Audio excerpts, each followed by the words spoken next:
Hi guys, and welcome to another video. And I really do apologise, it's been about 3 or 4 weeks since I've done a video. So this is a new video, and a video that I haven't done, which is sort of surprised myself.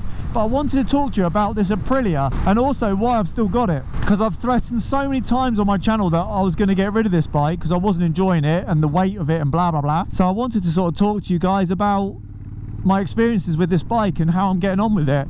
So the first thing I'm going to say is I'm actually really enjoying it now, and I am getting used to the weight.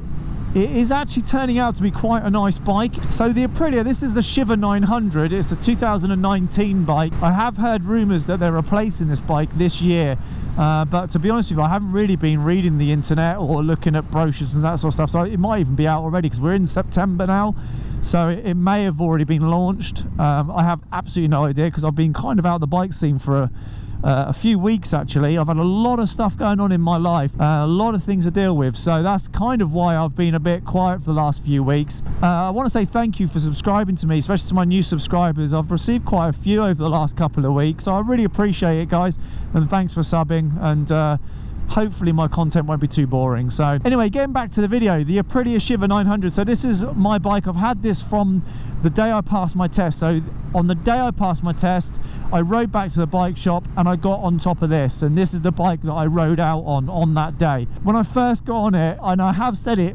so many times in my videos, it really becomes apparent quickly how heavy it is. Okay, the bike is really top heavy, so all up here the weight is held. So when you come to traffic lights and roundabouts and stuff like that, it is a little bit unsettling.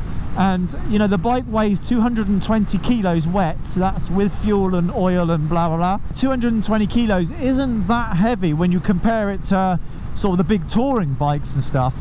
But you know, when you're new, especially when you're new to riding and you've just got your license, I think it, you know, I don't know if this bike would be great for a first rider, for a first time rider. I'm 6 foot tall, so you know, between my legs it sits actually quite nice. If I was smaller, if I was under 6 foot, then I think this would be a little bit a bit apprehensive riding something like this.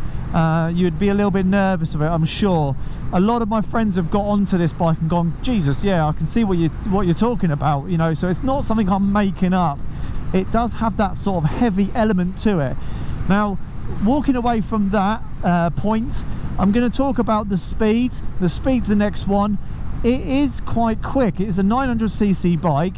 It does go quite well. It's got 93 horsepower, I believe it is. Again, you'll have to excuse me because I have been kind of out of the bike scene for a while. But I think it's 93 horsepower. It does pull very well. And, you know, it is a bike that when you do step on it, you do have to sort of like readjust your hands to cling on and sort of tuck yourself in to that sort of aerodynamic position. It has got quite a rasp to it, so it does pick up quickly. So if you really sort of anchor it on, you know, it responds really quickly. So the performance of it is great, and the handling. Now I watched a video about the handling of this bike, and a lot of people say how well it goes around corners and stuff and how chuckable it is. Now for a heavy sort of, well, a top heavy bike, you'd expect it to be a little bit sort of well, going into corners, you're a little sort of reserved. But in fact, you can actually chuck it about. You can flick it from left to right really easily. It does flick really well, and if you use your bum cheeks to sort of do the flicking, it's actually quite a well balanced bike. But what I'll do is I'll just knock it down in a second. We'll just go for it. I'll just show you what it goes like. I'm gonna have to blur out the screen now, but woo! Yeah, that's quick. That was actually throttle open. That was really quick. I don't think I've actually felt the bike go that fast before. That was quite quick. I've got this in touring mode as well, and I think there is one more mode called Sport. I haven't actually taken it into Sport. I picked it up in touring mode and I have actually left it. I haven't changed it at all. There's 3 modes, and you'll have to excuse me, I don't actually even know what the modes are, but so there are 3 modes on this bike. I've currently got this in touring mode, which I'm quite happy with. I use this bike for commuting, so that's what I do on this bike. I don't really do much else. I went out in a group ride at the weekend on this, and I did actually have quite a lot of fun. Other bikes there were sports bikes. There was an MT-09 SP, So, and this actually held its own. You know, I actually led the ride and everyone said they had fun. I wasn't holding anyone up, so yeah, it was good. It was a good ride. So this bike is more than capable. Fuel wise, it's not too bad. I would say at a guess it's doing around 50 miles per gallon. I haven't officially sort of checked it, but the first few receipts I did sort of work out, I think it was sort of like mid 50s where it was sitting, and obviously I wasn't really ragging the hell out of it, so I think you can expect anywhere of sort of, I reckon, about between 40 to 50 miles per gallon is where this bike's going to sit on fuel. It will take about 14 pounds to fill up, so the fuel, it's not too bad on fuel. You can be very playful with this bike.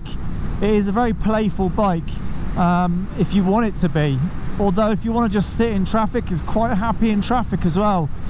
You don't really need that high revs at low speeds, you know, if like with, especially with my sports bike, the Ducati, obviously, you know, you have to keep the revs high on that, sort of roll along the roads at sort of 10, 15, 20 mile an hour, that sort of thing. You have to try and keep the revs up high, but with this you don't really need to do that. It seems to sort of enjoy it okay.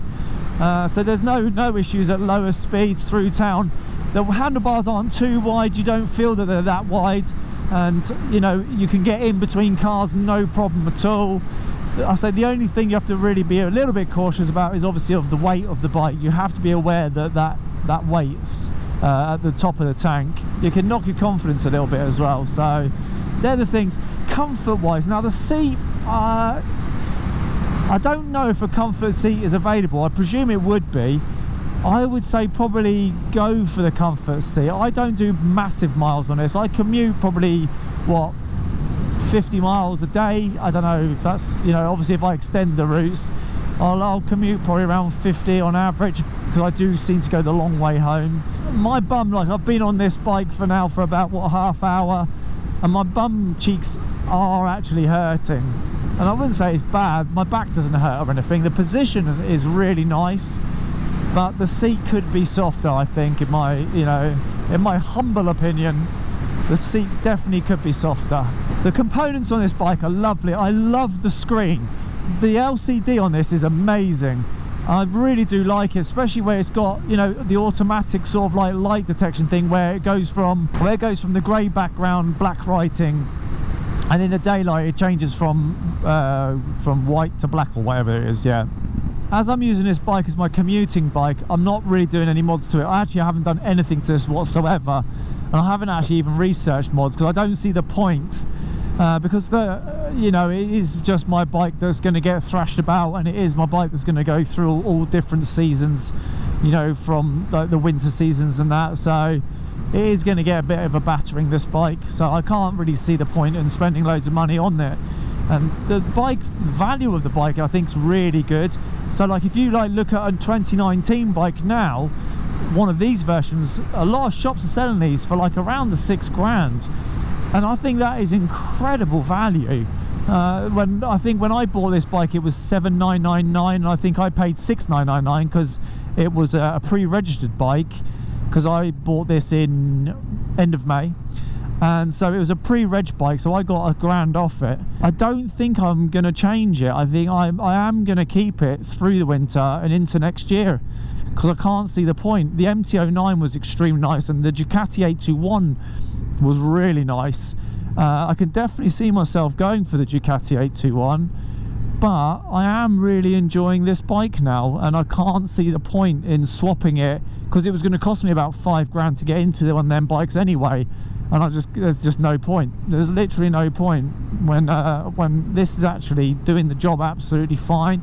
So I'm going to stick with this for now, and I'm definitely going to stick with this through the winter, and maybe change it next year, I don't know. So I suppose this has been a little bit of quite a positive review.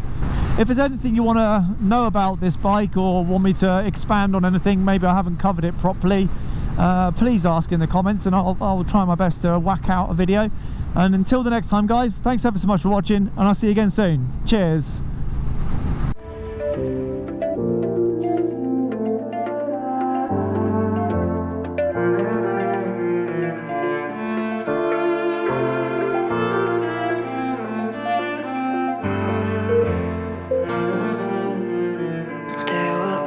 always be a